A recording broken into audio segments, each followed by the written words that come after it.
Якынлары эсір етілген ве зарар көрген Қырымдытар Ринат Параламов ешғал етілген Қырымдан ярымаданы терк етті шымдығы Киевде. Девлет ішлері идаресінің хастаханесінде реабилитациядан кече бұны Украина Юқары Радасының спикер муавины Ирина Геращенко білдірді. Саба сентябрінің 10 үшінде Сейтлер қасабасында яшаған Ринатның евіне белгісі шықыслар тынтув еле келді. Маскаларны ве ФСБ белгілеріні таққан әділер. Тувден сон апайының ноутбугы ве қайнанасының мұсылман кермені дуа китабыны тұтып алдылар. Параламовның озыны есе белгесіз йөнелешке алып кеттілер. Бір күн девамында тағдиры белгесіз еді.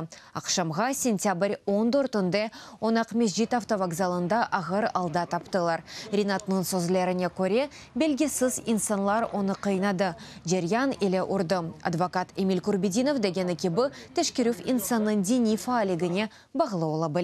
Параламовның сойлары Қырым бойынша ФСБге мұражат етіп, тақыбыны тақиқ етмеге чағырды. Фақат қызметшінің зерейчілерінден бірінде Қырымдытарыны тұтып алған инсанны таныдылар.